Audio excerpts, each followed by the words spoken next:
the OA 99-year group, and today we've had the opportunity to meet here. This is essentially the very first event of a series of events that we're going to have this weekend as part of the 97th Founders Day celebration for Achimota School. Every year, different year groups come together to deliver a legacy project. We are 1999 year group is doing this project. Is hosting the 97th Founders Day in collaboration with the 1984 year group and the 1974 year group. What the 1999 year group chose to do this year as a legacy project was to champion the Aset Fund. What is the Aset Fund? People say it's ASET, there's an S missing. No, it stands for Achimota School Endowment Trust Fund. That's where the asset is from. Okay, and what it is basically a trust fund into which we are expecting all Akoras, all lovers of Achimota School to donate money, to donate assets, play on words there, so that all of these monies will be invested, and then the proceeds, as well as the fund itself, would then be used to channeled into building new infrastructure. So if the school, for instance, needs new buildings, new labs, needs rewiring, needs solar panels, any of these projects can then be undertaken by the Asset Fund.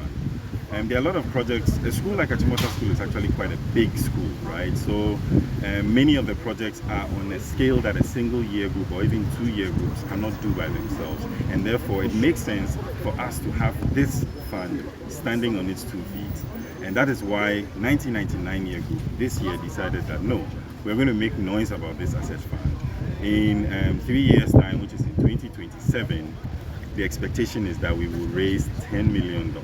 We are on course. We started gradually, and we believe that when the centenary comes around, we will be able to hit our chest and say, wow, we've achieved this $10 million target. The money from this fund will then be used to do all sorts of things, right? It can be used to build, our imagination is the limit. If we want a basketball stadium, I didn't say basketball courts. If we want a basketball stadium, for instance, we can do that. We can build a theater, we can build more boarding houses. I've visited Achimota recently, and I've seen that the number of students has greatly increased, right? And a lot more students want to be able to attend the school. We can't continue to use the same number of boarding houses. We need to expand it. And for expansion of that magnitude, we need something like the Asset Fund to do. Finally, I'll say that it makes sense. In other institutions, in other countries, this is how they do it, and it works, right? If something works, it just makes sense to follow the same thing, right? Let's put our resources together. Anybody, any Akora out there, any person who believes in this vision, who wants to be able to contribute to this cause, I'll give you our phone number, our Momo number that we use for our contributions. Feel free to send donations to that number, 0598 598